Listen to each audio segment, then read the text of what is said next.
6659. Hashtag Learn on One. Invite learning in.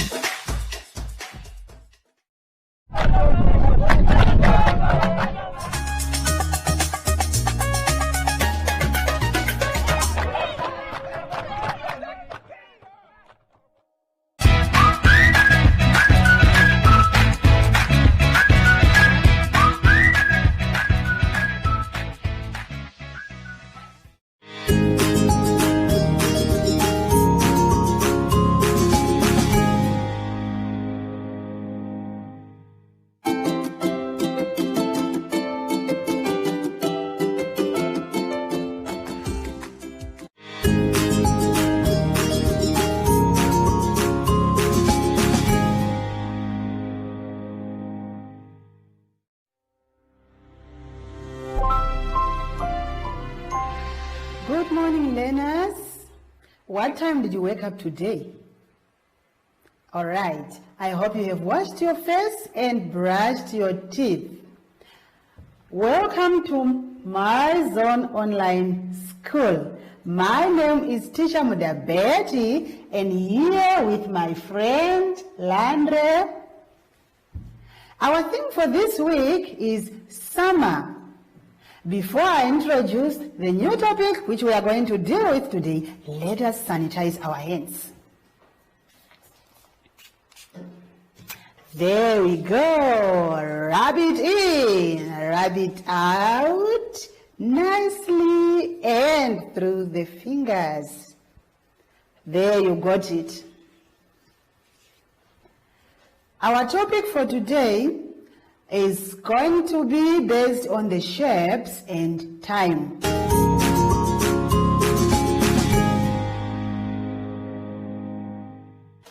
Good morning, learners. Okay, we have learned about the punctuations, remember, the capital letters and the full stops. Now we are going to read the story about Mary. In this story, there are some capital letters and there are some full stops. Now, I would like you to identify them, and then you have to follow the instructions of what you should do to them. With the capital letters and the full stops, you have to circle them out. I would like to see whether you still remember what is a capital letter and what is a full stop. Now, I'm going to read to you the story. Mary's story. Father, Charles, Lucy and I went to the beach yesterday. We took our dinner and stayed all day. Father and Charles went out a little way from the shore in a boat and fished while Lucy and I gathered sea mosses. We took off our shoes and stockings and waded into the shallow water. We found such beautiful seaweeds. Some were purple, some pink, and some brown. When they were spread out in the water, the purple ones looked like plums, and the brown ones looked like trees. Such a funny thing happened to Lucy. She slipped on a stone, and down she went into the water. How we both laughed, but the wind and sun soon dried Lucy's dress. That was the story about Mary and Lucy when they went to the beach. Now, it's just to circle the capital letters, all the words which are starting with a capital letter, circle the capital letter, and the full stops. Okay, now we will continue. Let us proceed to page 29. For both the grade 2 and grade 3. That was wonderful. It's easy exercise. Let's come to page 29. I'm sure you still remember about the shapes that we did. Now, when we check there on page 29, we will see ourselves there, the picture of my body. But my body is full of all sorts of shapes. So, we'll see if you can still remember the names of the shapes that we have learned. We are going to count the amount of shapes to complete the sentences. You have to count the shapes. If you don't remember the shapes, then you will not know which one to count and which one to put where. But then if you still remember, can we remind ourselves what shapes do we have? We have got circles, we have got rectangles, squares, triangles. All those are shapes which are full on my body. So now, if you are able to identify the circle, you will count them properly and you will put the correct number there on the line. So let's start with my heart. I have a head there on top on my head. That is where my head comes on. I put it on. Now check there. So on my head are full of circles. How many circles are there? Are you able to count? Remember, we have learned about counting many times. Now count them quickly, as quick as possible, and put it there. And the rectangles, how many rectangles? Do you still remember what is a rectangle? Do you still remember how it looks like? Okay, so identify it and count how many they are there, and then you fill it on the line. How many squares? You remember the square? How does it look like? Please count them and put them. And the triangles as well.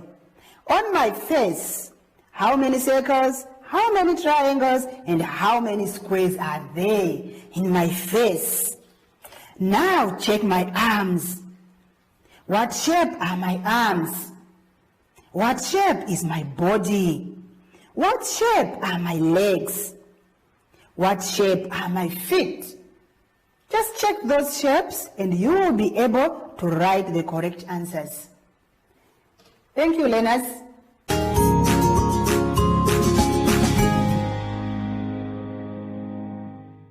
Learners, now let's turn to page 30. I hope you have now checked and you have seen what we are going to do today.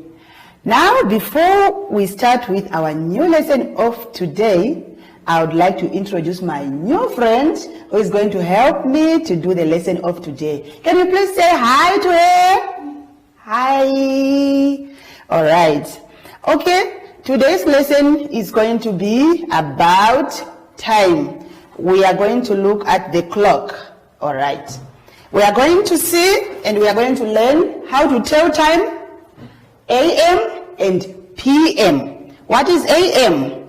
AM is when it is in the morning up to 12, from 12 to sunset, and when we are sleeping, we say it's PM. PM is in the night. Okay, so I'm going to show you a lot of things. You always wonder when mommy says, it's time to go to school, it's time to eat lunch now. We wonder, what is she talking about? Look at the time, we are late, it's 5:30, it's 7 o'clock, and we don't know. And many times in our houses, we have clocks. We have this type of clocks in our houses, but we do not know what time it is even when we look at it. So today I'm going to show you. Why do they say o'clock? Why do they say 5:30? Why do they say 15:15? Why do they say 1:45? Okay, so now on a clock we have got two hands. There is the long one and there is a short hand. Just check there. It looks like mine here. I'm going to use this one because I can move the hands to show you what I mean when I say 5:30, when I say o'clock or 1:15 or 1:45. Okay, so the long hand is for the minutes and the short hand is for the hours. Now, in a clock, when you check on your clock there, in your book, it's a round thing. Now, our hands will always move in the same direction all the time. They will move from there, they will go all around until the top there. Okay, so the long hand, which is for the minute, always moves faster than the short hand. So, whenever the long hand completes the circle, the short hand will have to move from the number where it is to the next number. Are we together? Okay, I hope you are still with me. Now, when we say o'clock, means that the long hand should be at 12. When the long hand is at 12, when that long hand has moved to 12, we say o'clock. O'clock of what? Wherever the short hand is pointing, then we say that is the time. Now can you tell me, if my short hand now is on 7 and the long hand is at 12, that is o'clock. What o'clock is it? That is 7 o'clock. Thank you. Same applies. If I move my short hand to 3 or to 4, let me say 4, the long hand is at 12.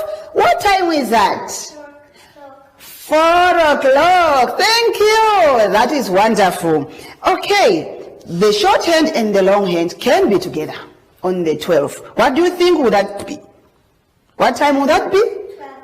12 o'clock. Yes, my friend is really helping me. Are you getting it right? That is wonderful. Now we shall move to half past.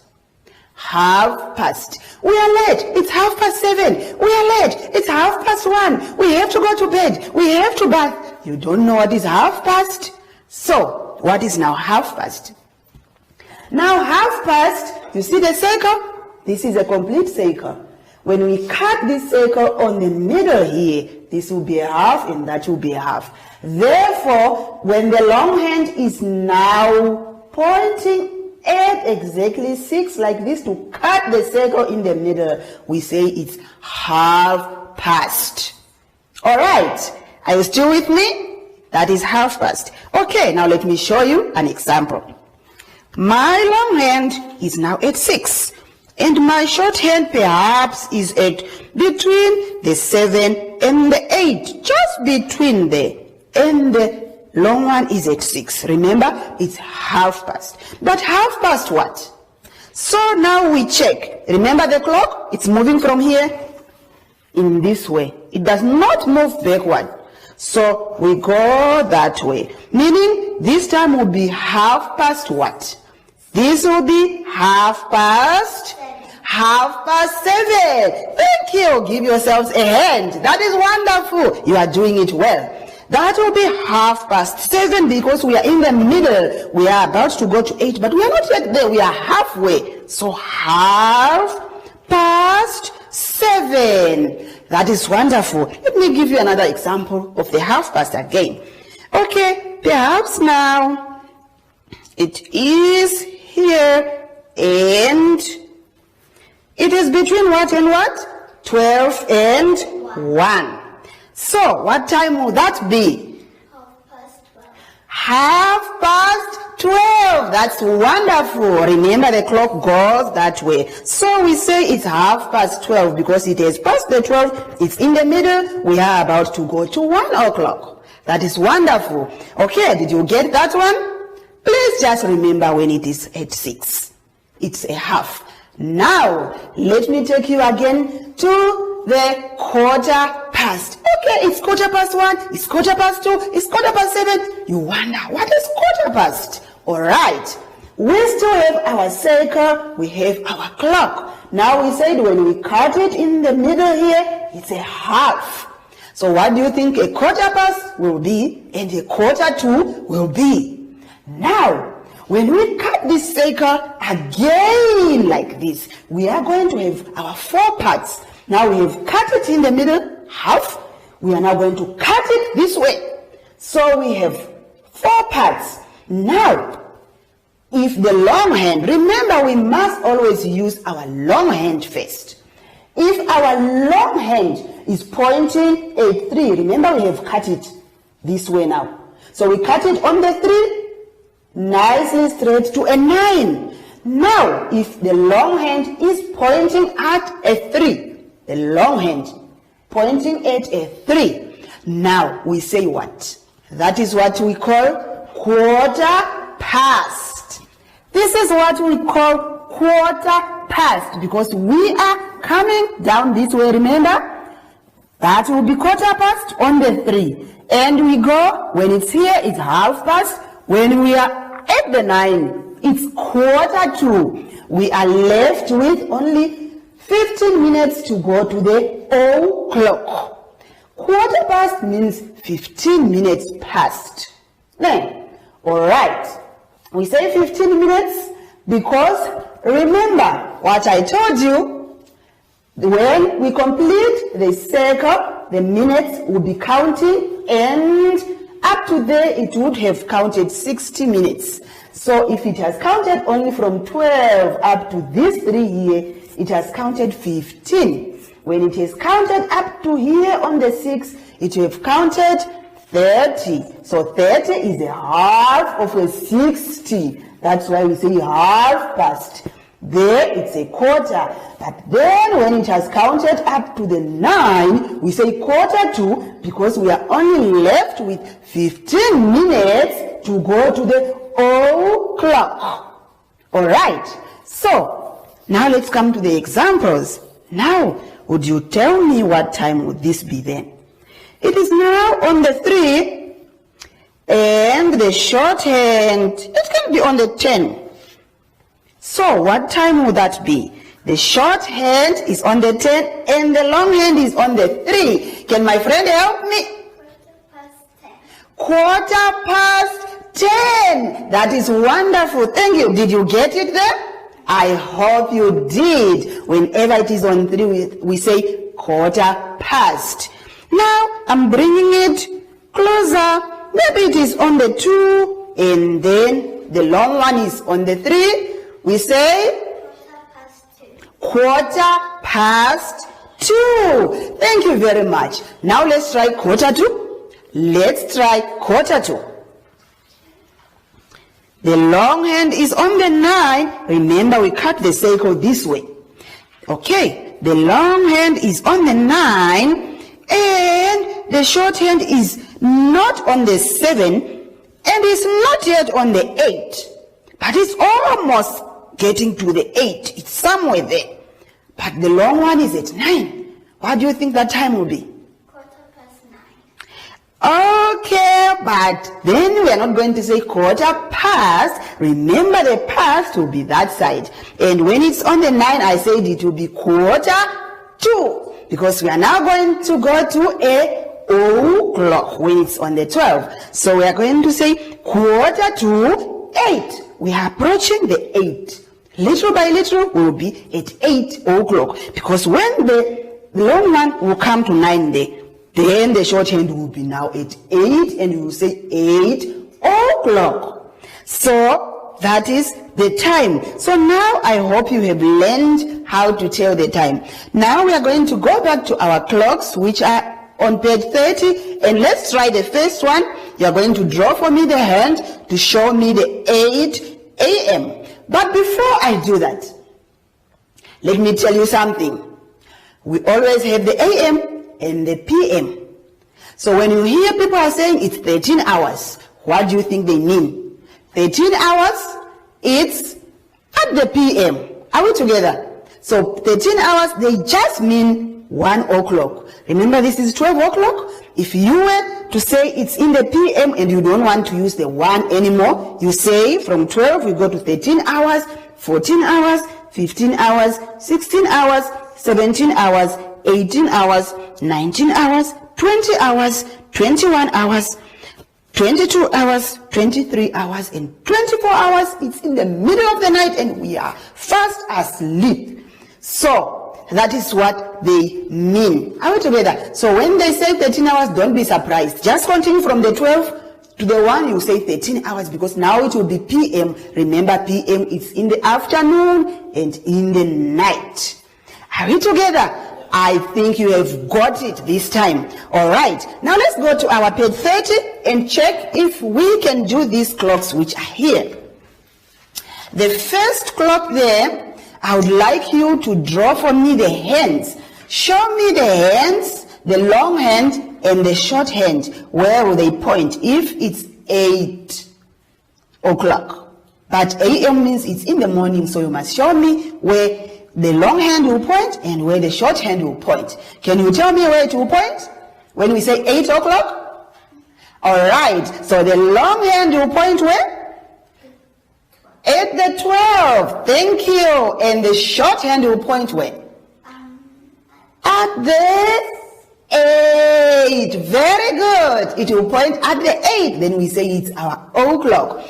And then now, the second clock there, you must tell me what time is that. The long hand is on 12 and the short hand is on 6. Remember something, the numbers must be in your head. Not all the clocks will have numbers like this one. Some clocks will just be drawn circles, but the clock itself, all of this must just be in your mind when you see it. Even if there are no numbers, you must know that a 6 should be down, a 12 should be up. Are we together?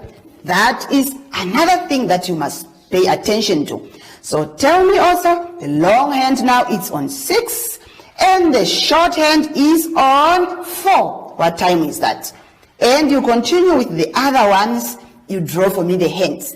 And on the second activity, you are going to tell me again, what time is this? All the clocks you must now tell me what time are they showing.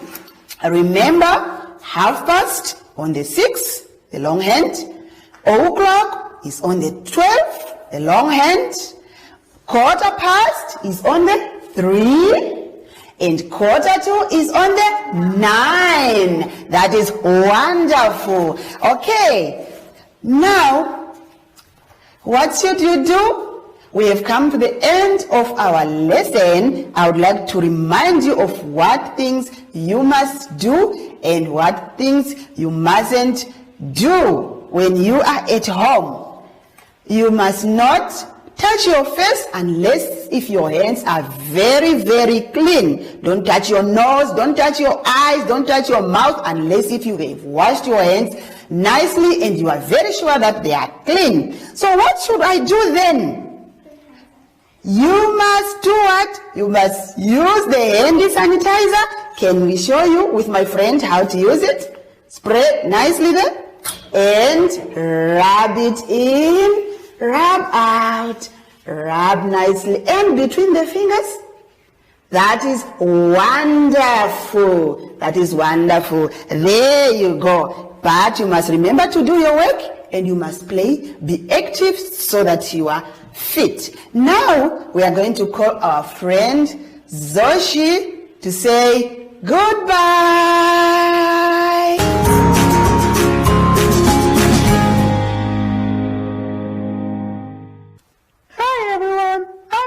Zoshi. And Simon says, don't touch your face, your eyes, your nose, and your mouth unless your hands are super clean. Bye!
And now you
know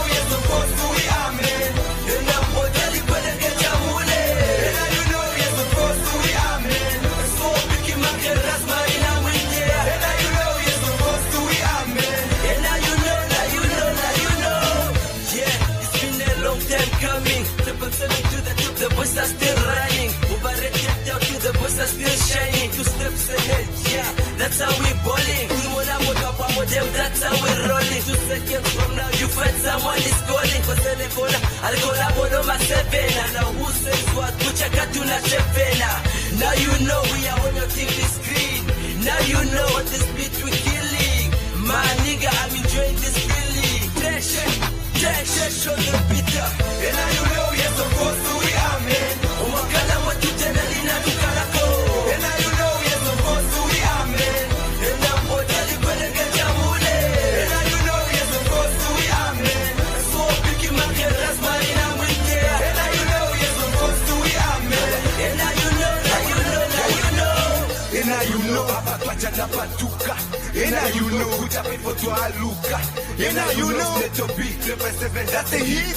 Classified shit, keep on doing this. What you know, push it for Vianena.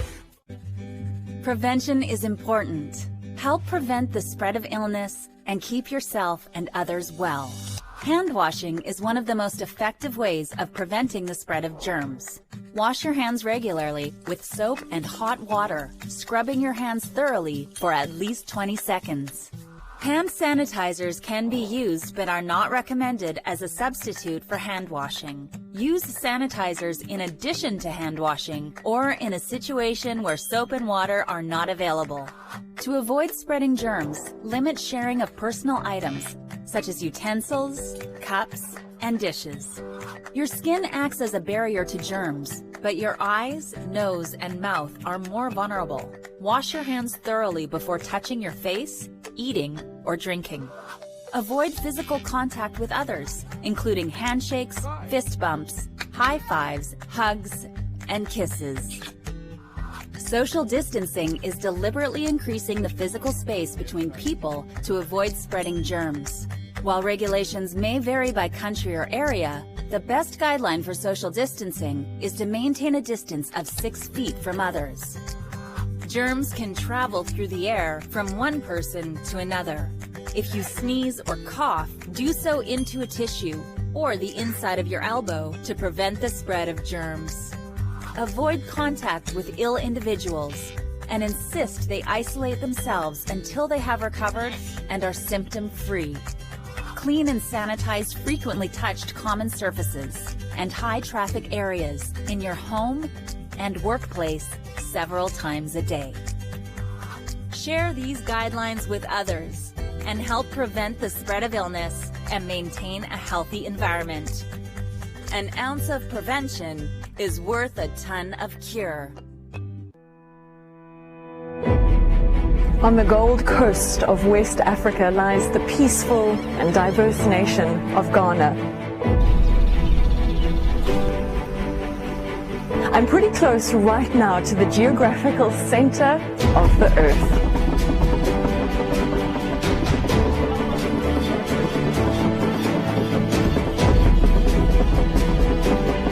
It is also one of the last pockets for elephants in the wilds of West Africa.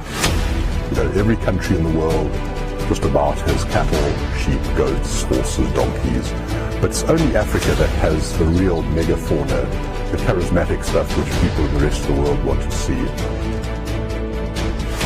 The passion that the staff have for the job. There's value to a bird which brings birders to a place like this. I mean, this is a birding paradise.